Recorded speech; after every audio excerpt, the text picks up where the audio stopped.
Y yo creo que más que estar triste en el día de hoy, debemos estar alegres y contentos. Amén. Más que estar tristes, debemos estar regocijados en el Señor. Amén. Y qué bueno es Dios. Para los que no me conocen,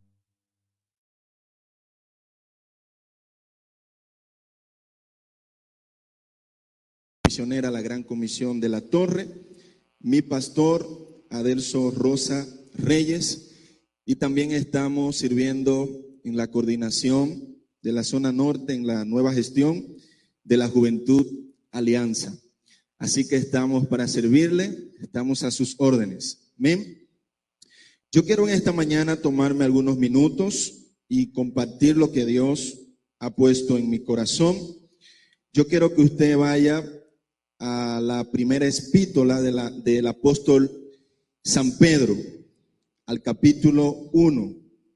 Primera epístola del apóstol San Pedro, al capítulo 1, versículo 3. A su nombre. Bueno, eso fue un ensayo. A su nombre. Gloria a Dios. Dele toda adoración y dele toda alabanza al Rey que viene pronto. Amén. Gloria a Dios. ¿Lo tiene?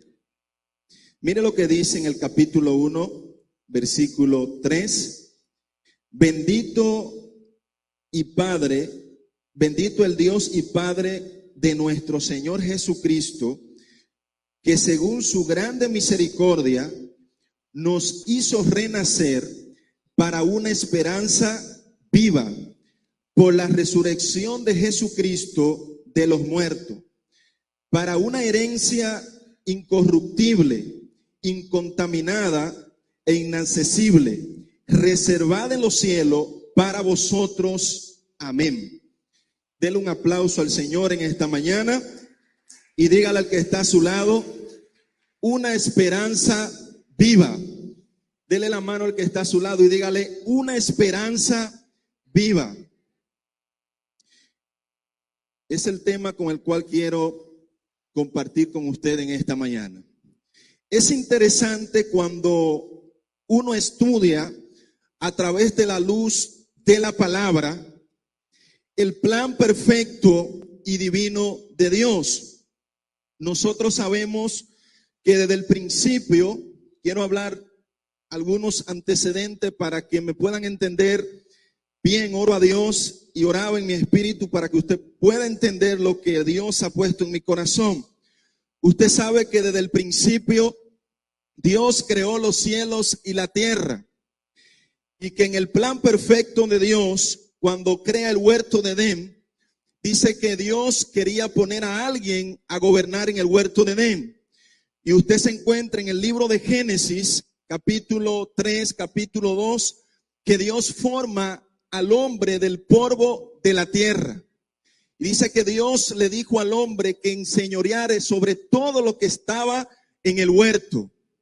La palabra de Dios dice también que a Dios le pareció que el hombre no estuviera también solo, sino que hizo que el hombre en un momento durmiera y operó Dios una de sus costillas y también Dios extrajo a su mujer.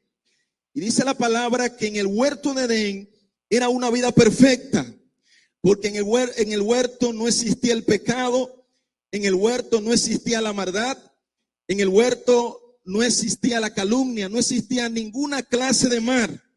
Dios había creado al hombre perfecto y el hombre estaba en ese momento disfrutando de todos los beneficios que Dios creó en ese momento.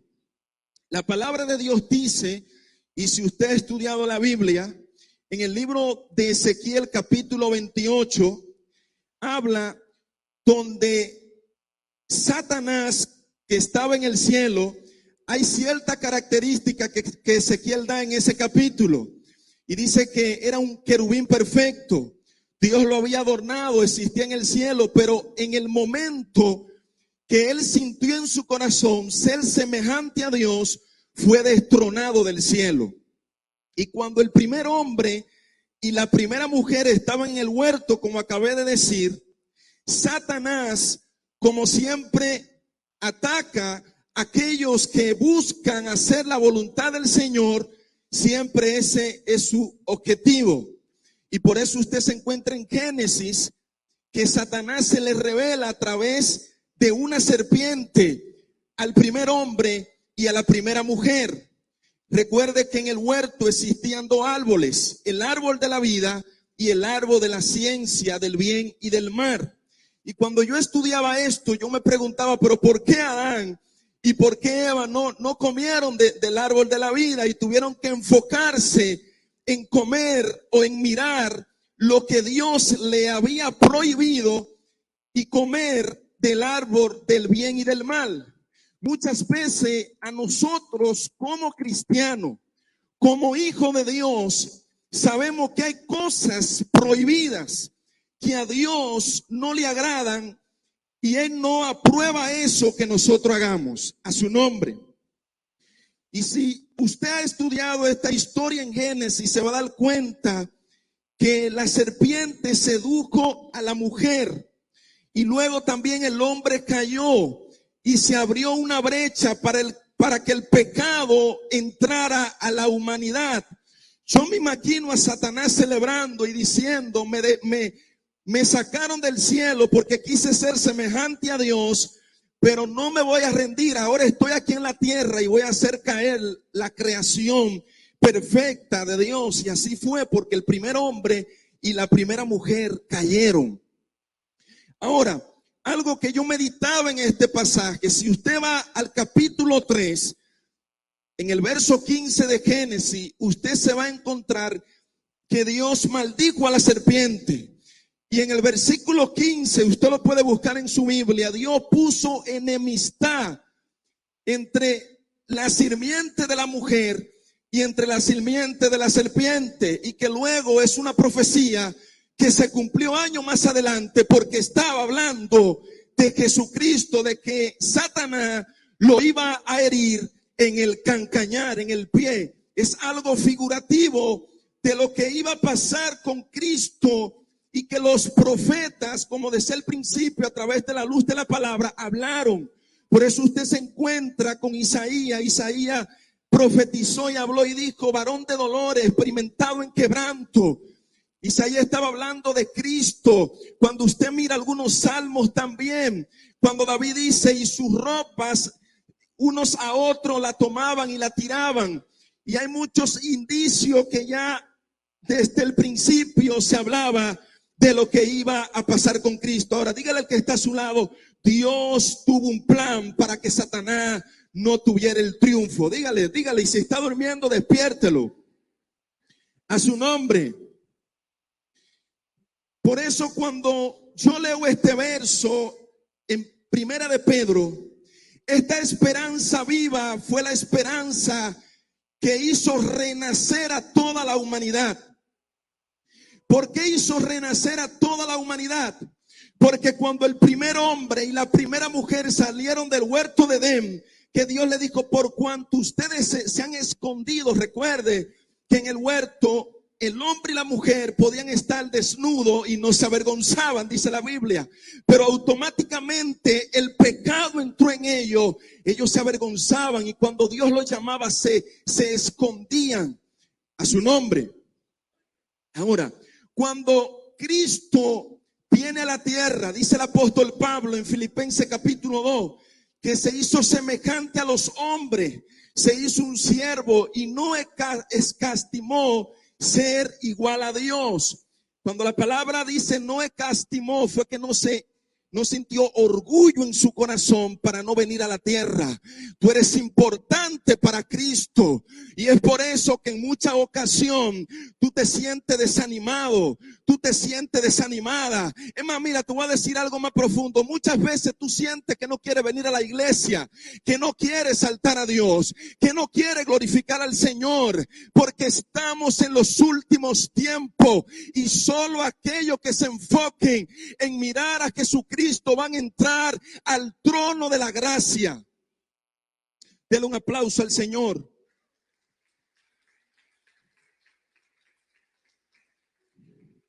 Cuando nosotros tenemos una esperanza, nosotros no desfallecemos hasta alcanzar esa esperanza.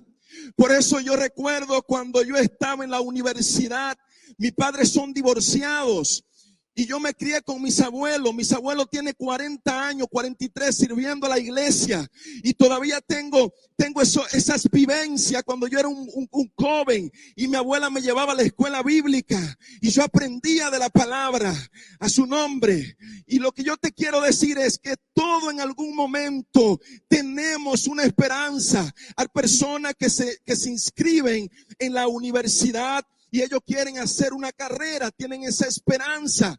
Y yo recuerdo estando con mis abuelos que estaban en la universidad y económicamente mis bolsillos no estaban bien, pero yo no perdía la esperanza de graduarme, de ser alguien en la vida, de poder llegar a ser un joven preparado y de poder poner mis conocimientos a favor de la sociedad. Y recuerdo de la Universidad de la UAPA, Tautesa, yo decía, Señor, no me voy a rendir. Me entraba la mano a los bolsillos y no tenía nada, porque cuando me daban algo tenía que comprarlo de folleto para poder estudiar para los exámenes y para poder pasar. Había una esperanza dentro de mí. Yo caminaba a Tautesa, entraba al salón con hambre, no me rendía. Y eso es lo que yo quiero decirte en esta mañana, que cuando tú pones tu confianza en aquel que te llamó, tú no te vas a rendir, sino que Él va a ser tu fortaleza. Y en el camino tú no te vas a quedar derrotado.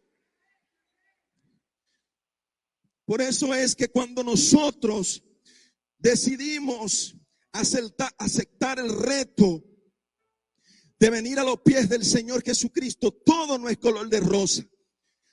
Por eso cuando usted ve la vida de los profetas, de los hombres de Dios, de los escritores, hoy no se puede comparar. Hoy estamos muy cómodos a lo que ellos pasaron. Y por eso el apóstol Pablo dijo en un momento, siéntase gozoso, siéntase privilegiado cuando usted es perseguido, vituperado por la causa de Cristo, porque mientras más perseguido, mientras más vituperado tú eres, mientras más golpeado tú eres, eso es señal de que Dios está contigo y que no te va a dejar solo caminando en el camino. A su nombre, a su nombre. Y yo recuerdo, volviendo y abriendo un paréntesis a esos tiempos, donde habían compañeros que iniciaban la universidad. Uno iniciaban y otros las paraban en el tercer ciclo. Y yo recuerdo que yo decía, Señor, yo voy a llegar. Yo no soy hijo de padres ricos, pero sí yo creo que tú me vas a proveer. Y yo caminaba y sudaba por las calles, caminando de la Universidad UAPA, Tautesa, haciendo el inglés por inmersión, llevando 8 materias en la universidad. Y esa esperanza estaba en mi corazón. Por eso es que cuando tú tienes la esperanza de Dios en tu vida, ni las puertas del infierno van a prevalecer contra lo que Dios puso en ti. Por eso es que muchos de ustedes en alguna ocasión sus familias son atacadas. Por eso es que ustedes tienen quizá hijos en las drogas. Quizá ustedes tienen un familiar en la prostitución, pero por eso el Señor Jesucristo fue a la cruz del Calvario y Él pagó por el pecado de la humanidad, donde nosotros hoy tenemos que recordar eso con alegría, no con tristeza, sino regocijado en el Señor, porque se nos dio la oportunidad de nosotros conectarnos con Él. Y por eso usted ve que cuando Cristo vino al pueblo judío, dice Juan capítulo 1, versículo 12, esa esperanza se manifestó. Y esa esperanza en ese verso dice, mas a lo suyo vino, mas los suyos no le recibieron, pero a los que le recibieron le dio potestad de ser hecho hijo de Dios. Ay, ay, ay. Yo no sé si usted entiende eso. Mire, ser hijo de Dios no es una emoción. Ser hijo de Dios no nace de la nada. Cuando tú eres hijo de Dios, tú tienes todo el privilegio que puede tener un hijo. Si no, pregúntale a tu padre. Cuando tu padre o lo que se han criado con su padre, cuando tú querías un helado, ¿verdad? Tu padre te daba un helado. Cuando tú querías ir al parque, quizá en alguna ocasión tu padre te llevaba al parque. Cuando tú querías comer una pizza, tu papá te llevaba o sacaba el momento para ir a comer una pizza. ¿Cuánto más Dios, dice la Biblia, que Él quiere lo mejor para nosotros? Pero yo vengo a decirte algo importante. Nosotros estamos en tiempo que debemos de acercarnos más a Dios. Por eso Santiago dijo, acercaos a Dios y Él se acercará a vosotros. No es Dios que tiene que acercarse a nosotros. Somos nosotros que tenemos una necesidad, sea cristiano, sea no cristiano, nosotros necesitamos del Dios Todopoderoso. Yo no sé usted, pero sin su presencia, sin buscarle en intimidad, sin estudiar la palabra, sin orar, sin asistir a la iglesia, yo no puedo vivir, porque solo por Él nosotros respiramos y hoy podemos estar en este lugar. Solo es por la causa de Cristo. Pero el pueblo judío, Pastor Onésimo, no entendió esto. Porque cuando esa esperanza se le reveló a los judíos estaban muy entretenidos en la religión. Dile al que está a tu lado, la religión te aparta del evangelio. Dile otra vez al que está a tu lado, Cristo no es una religión. Porque la religión trae mucha tradición y el evangelio no es una tradición. Dijo el apóstol Pablo en Romanos capítulo 1, versículo 16, que es poder de Dios para todo aquel que cree, tanto para el judío como para el griego. Es poder de Dios para todo aquel que cree. Y cuando Cristo estaba con el pueblo judío, usted sabe que el ministerio de Cristo fue con la gente. Y eso es lo que nosotros debemos de imitar, recordando la resurrección. Cristo caminaba por los lugares, veía a una persona que estaba cojo de nacimiento y sentía compasión y le decía, levántate y anda y camina, vete y no peque más. Jesús veía a un ciego y Él lo sanaba de la vista. Es tan así que el ministerio de Cristo fue extraordinario.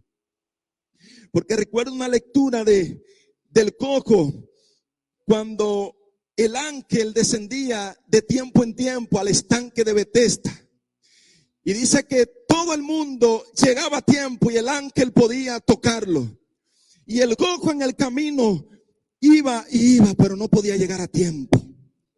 Pero el ministerio de Cristo llegó a toda persona en Jerusalén, en Samaria, en Judea, en Galilea, en Betesda.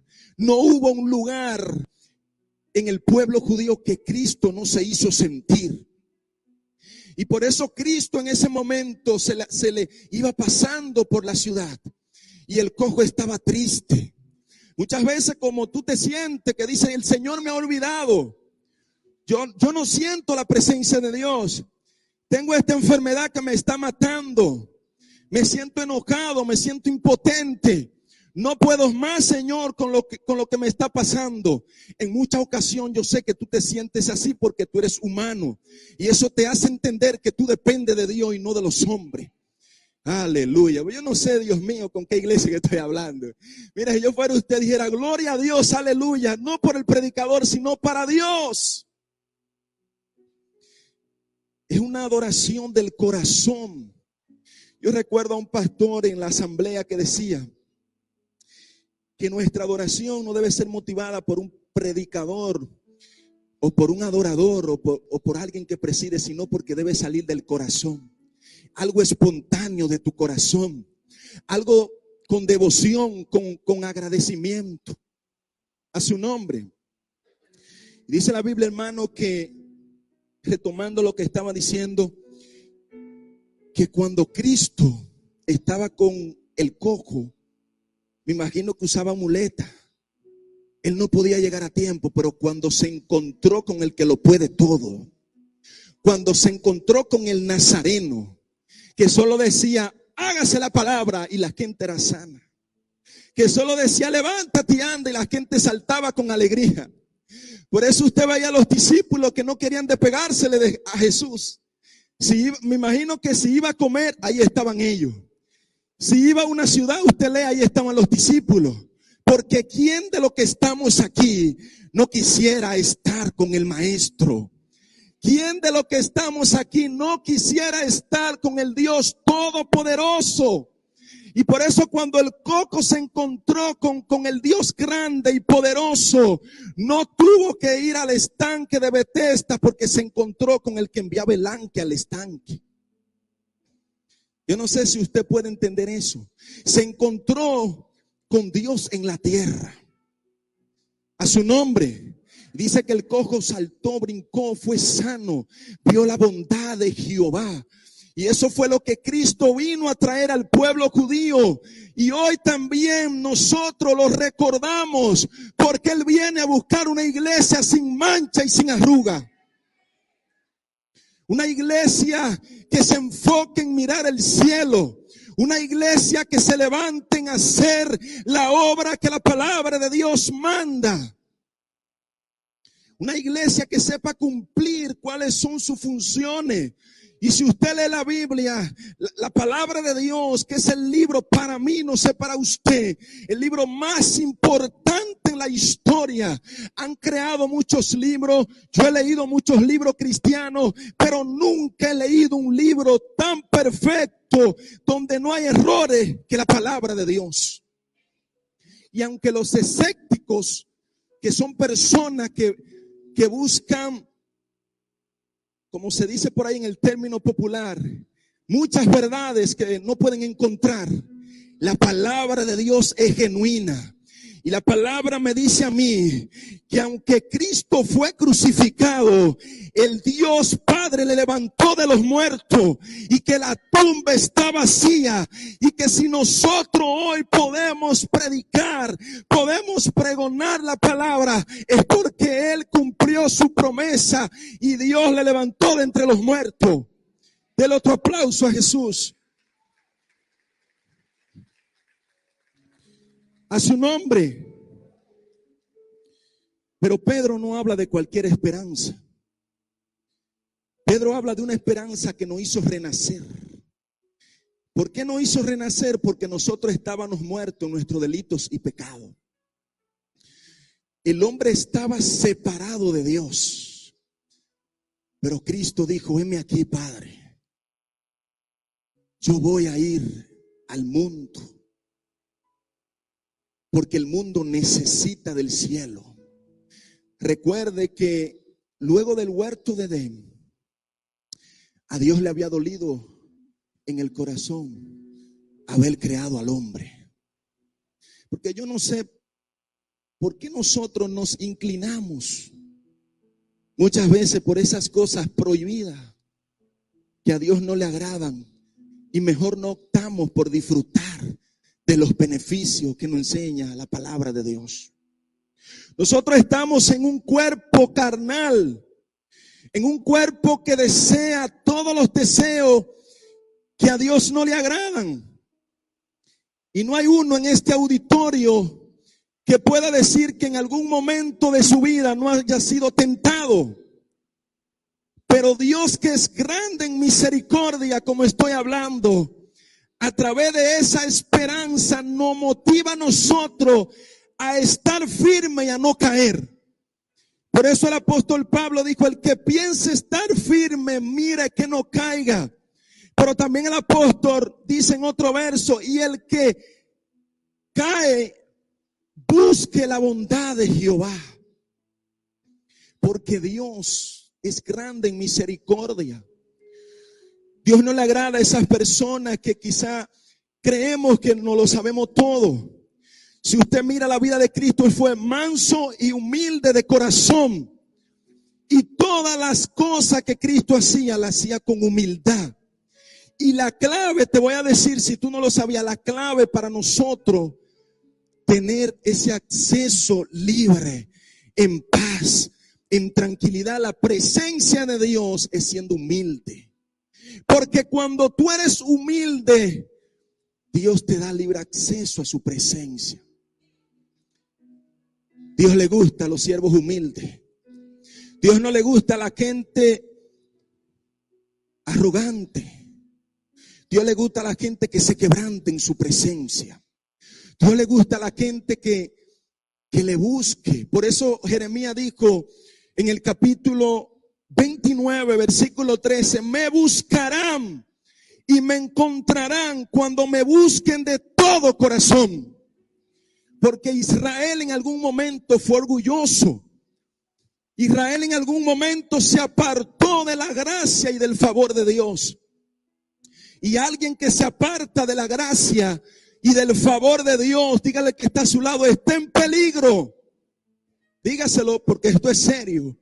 Alguien que se aparta de la gracia y del favor de Dios está en peligro. ¿Por qué? Porque le puede abrir una brecha a Satanás en su matrimonio, en su familia, en cualquier ámbito de la vida que usted pueda estar involucrado.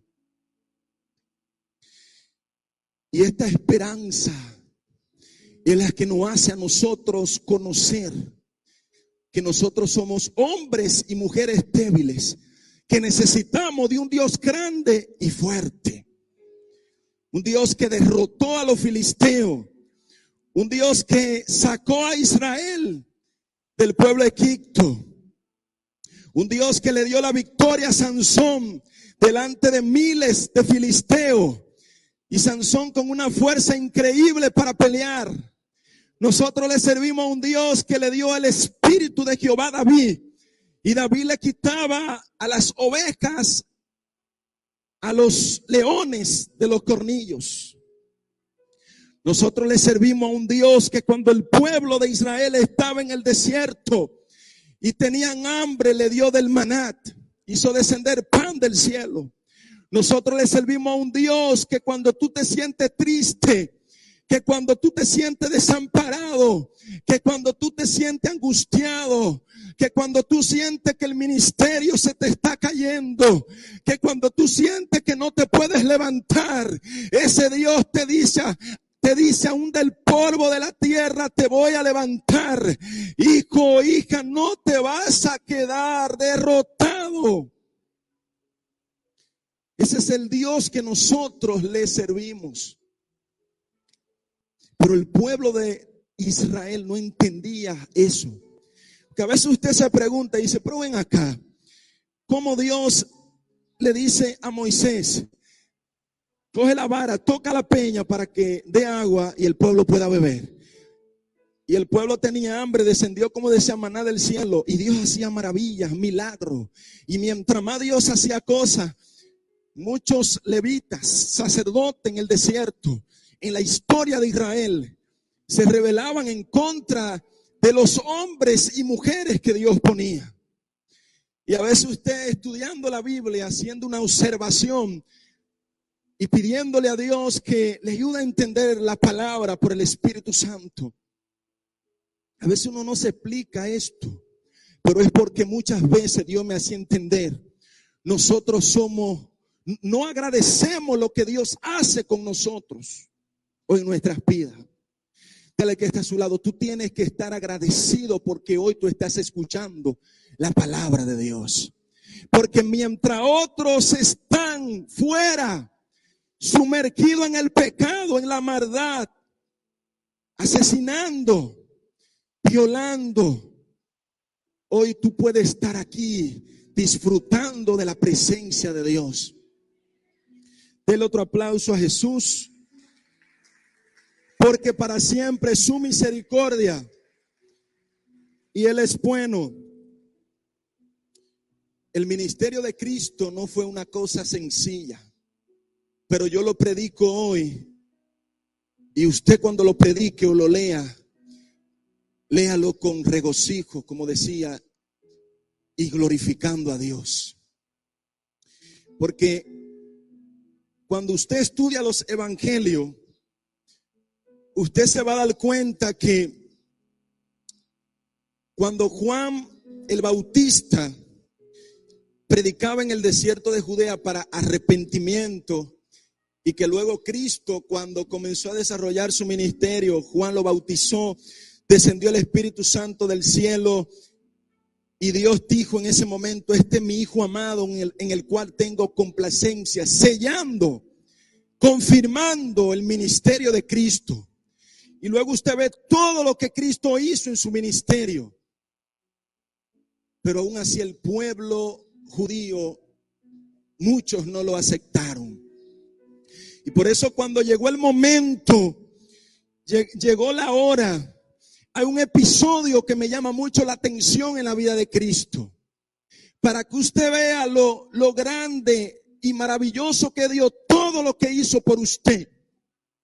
Nosotros tenemos que tener mucho cuidado en rechazar, en pisotear. Dice el escritor de los Hebreos que muchas veces con nuestros actos, con nuestra forma de hablar, con nuestra forma de tratarnos, con nuestra forma de predicar, muchas veces estamos ofendiendo lo que Cristo hizo. Y nosotros tenemos que valorar esto como si fuera un tesoro, un nuevo camino, una nueva oportunidad que se abrió para todo aquel que cree, tendrá vida en el Señor Jesús. Por eso el Padre envió a su Hijo a la tierra. Y dice que los hombres amaron más las tinieblas que la luz, porque sus obras eran malas. Pero yo te traigo noticia. Todo aquel que ama las obras buenas de la luz que es Cristo, tu vida no será igual. Tu vida será diferente. Te van a llamar el muchacho en el barrio fulano, el que vendía droga, pero ya no lo hace porque Cristo lo transformó. Fulano, el que miraba a la mujer del hermano, ya no lo hace porque Cristo vive en su corazón. Y esa es la resurrección que Cristo confirmó en la humanidad. De que hoy nosotros tenemos libre acceso a esa oportunidad y no podemos desaprovecharla. Si yo fuera usted y usted no es creyente y está aquí, o lo invitaron, no porque yo te lo estoy diciendo, no salga de este lugar sin decir: Señor, yo quiero entregarme a ti. Señor, yo quiero ser diferente. Señor, no es con espada, no es con ejército, es con el Santo Espíritu de Jehová. Señor, no puedo con este pecado, pero yo sé que tú puedes ayudarme. A su nombre. Dice la Biblia, en ese episodio que me llamó la atención, antes de entregar a Jesús, Él se fue con los discípulos al monte de los olivos. Diga conmigo, monte de los olivos. Y yo he leído mucho este pasaje, lo he estudiado, pero no me había dado cuenta de algo que ocurrió aquí. Y de cómo Dios obra para darnos a entender a nosotros un mensaje tan genuino para nosotros valorar más el sacrificio de Cristo.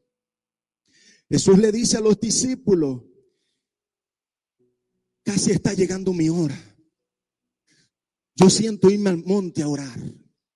Porque una de las cosas que tenía Jesús es que le enseñó a los discípulos lo que significaba amar a Dios a través de la oración. Hay poca gente que amamos hoy en día la oración. Y una de las cosas que Él le enseñó a los discípulos es que cuando tú oras más, es muy difícil que tú cargues en tentación. Por eso usted ve muchas personas cayendo en tentaciones, porque en muchos momentos descuidaron el momento de intimidad con Dios. Descuidaron el tiempo de oración con Dios. Y es muy difícil, tú vas a ser tentado porque Satanás te va a tentar de miles de formas. Pero no es lo mismo que Satanás tiente a alguien que esté lleno de Dios, que ame a Dios a través de la oración, de la intimidad con Dios, que no negocie ese tiempo, que alguien que le preste más atención al teléfono, a la computadora, al YouTube, al Facebook, al Instagram, al Twitter, al TikTok. pecó. Es muy difícil que un cristiano que lleve una vida de oración genuina pueda caer en el pecado. Que a un tipo de persona que esté enfocado en las cosas que tienen al mundo loco hoy en día. A veces hay personas jóvenes, adultos, que andan buscando consejo, y Dios me ha dado la oportunidad en mi comunidad de hablar con personas que andan turbados en la mente, borrachos. Nuestra comunidad es una comunidad que hay muchas prostitutas, hay muchos brujos. Hemos tenido enfrentamiento. Mi pastor, que ha vivido muchas experiencias en sus 30 años en ese lugar, sabe que nuestra comunidad, nosotros hemos tenido grandes enfrentamientos. Y les está hablando un joven en este momento, predicador, que anhela más la presencia de Dios para cumplir humildemente la voluntad del Padre en la tierra. Y ese debe ser tu sentir. Donde quiera que Dios te ponga, hacer la voluntad del Padre para engrandecer y exaltar su nombre. Del otro aplauso al Señor en este momento. Gracias, Espíritu Santo. Gracias, Espíritu de Dios. Y estando Jesús en el monte de los olivos, su hora había llegado. Los discípulos estaban con él. Él se apartó un poquito más adelante, dice las Sagradas Escrituras, porque sentía orar al Padre, porque su hora se estaba acercando. Era un momento de angustia. Usted no se imagina qué momento era ese. Ni yo me puedo imaginar. Dicen algunos teólogos que esto, a través de la historia, ese verso, no se ha podido no entender, sino que algo complejo. Porque fue un momento tan difícil cuando ya la hora había llegado para el Hijo de Dios. Israel estaba propiciando una antesala de lo que iba a ser la Pascua. Usted sabe que la Pascua, Israel celebraba esa fiesta por lo que Dios había hecho, que lo sacó del pueblo de Egipto. O también otro nombre que se le da a la Pascua, que era la fiesta de los panes sin levadura, donde Israel rápidamente, porque no tenía tiempo, salió de Egipto, hizo pan y no le pusieron levadura. Y también era llamada esta fiesta así. El pueblo judío estaba celebrando. La gente venía de pueblo, de lugares, se desplazaba porque de diferentes provincias. La gente iba a Jerusalén a celebrar la Pascua. Y dice que era tanta la gente que iba con ese regocijo, con ese entusiasmo, que más de 2.500.000 personas en ese tiempo, yo investigando por ahí, se daban cita a celebrar la Pascua. Y muchos no cabían en las casas, no podían alojarlos, sino que hacían tiendas en el patio, en las enramadas, en el desierto, hasta esperar la Pascua. Los sacerdotes, el sumo sacerdote celebrando, porque había llegado la Pascua.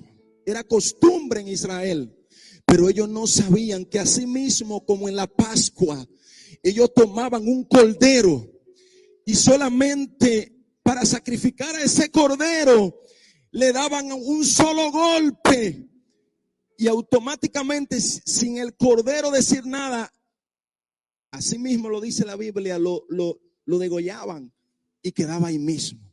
Era una antesala de lo que iba a pasar con aquel que no ha redimido. Era una antesala que iba a pasar con aquel que no ha llamado de la tiniebla a la luz admirable.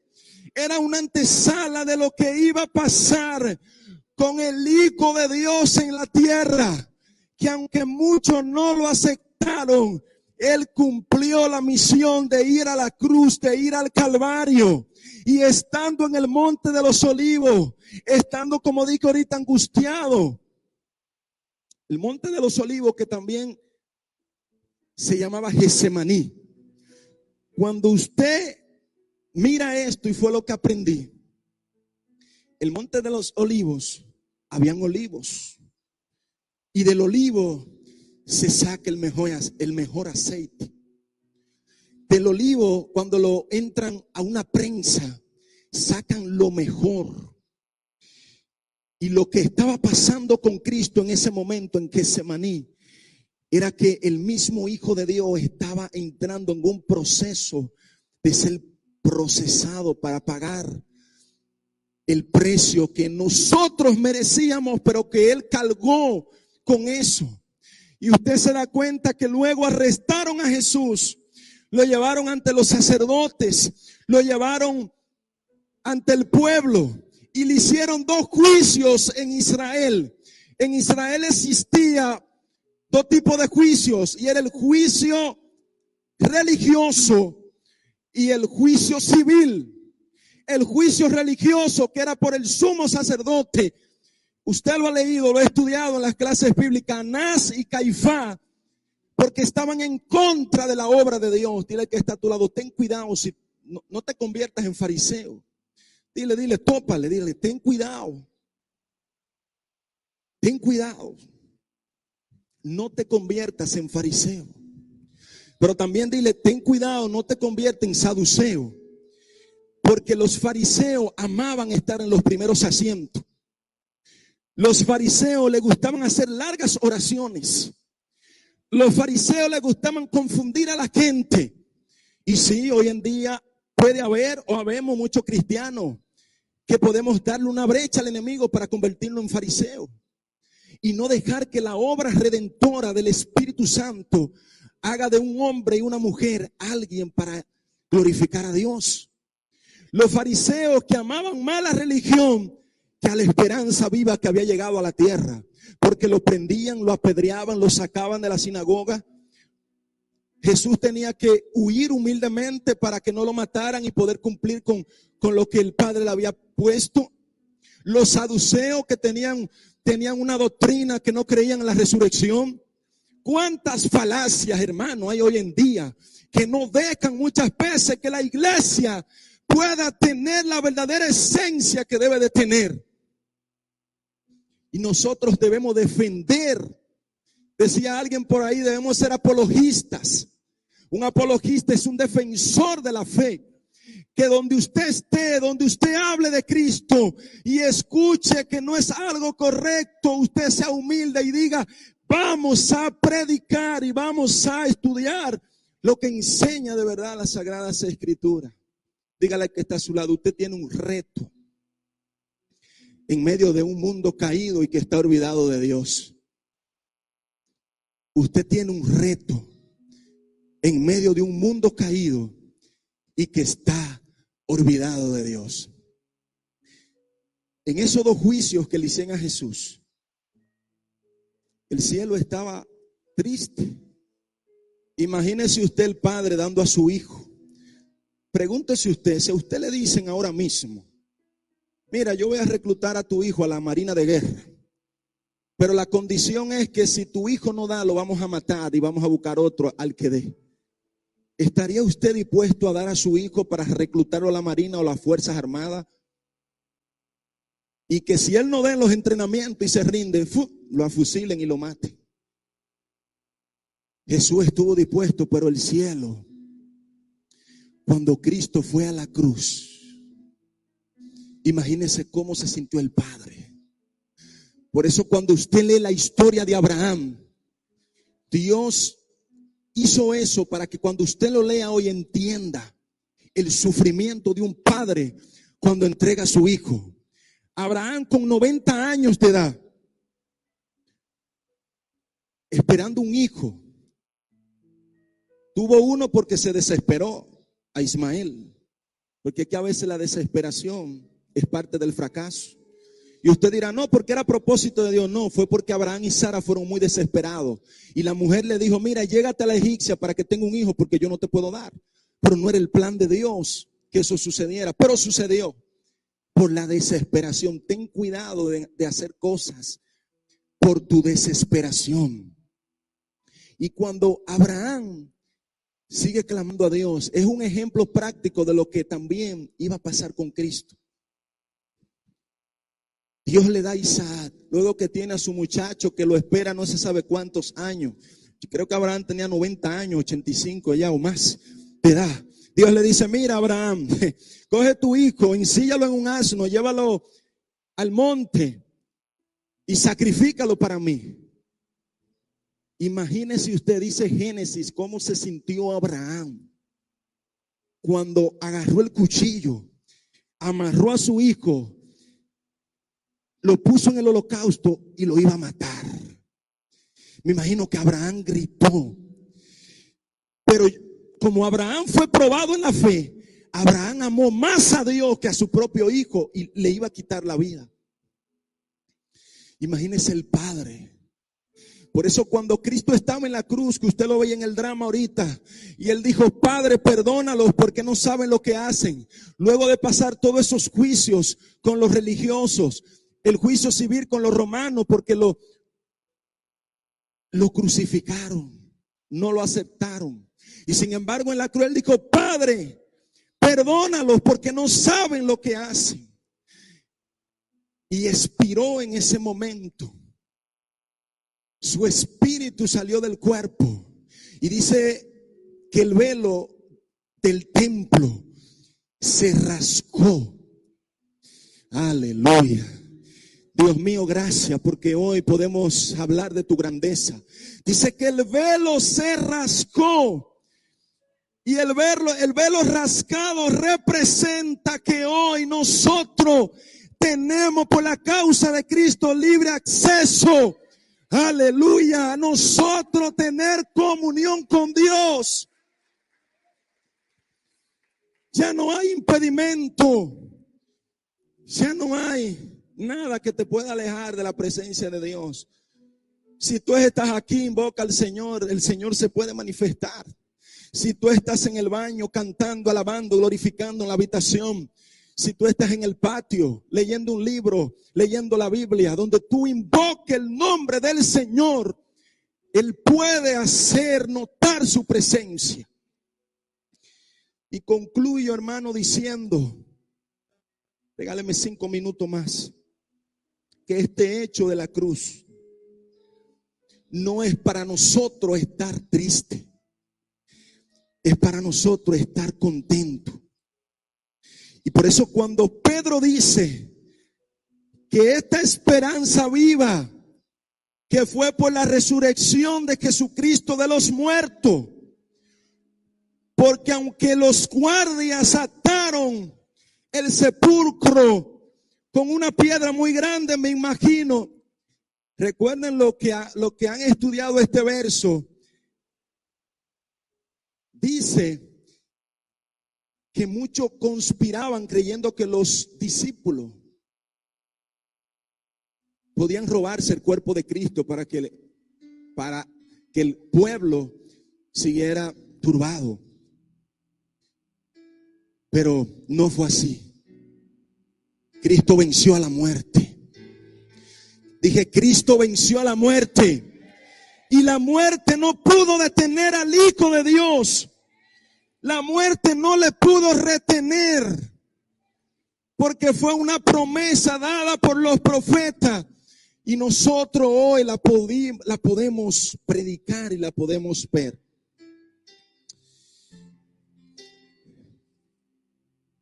Dice el verso 4, ya concluyo. Dice que esto fue para una herencia incorruptible, incontaminada e inaccesible, reservada en los cielos para usted y para mí. Póngase de pie en este momento. Por favor, levante sus manos un minuto más. Aleluya. Grande eres tú, Espíritu Santo.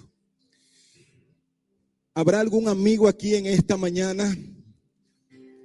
Te voy a dar 30 segundos. Si tú sientes que sin Dios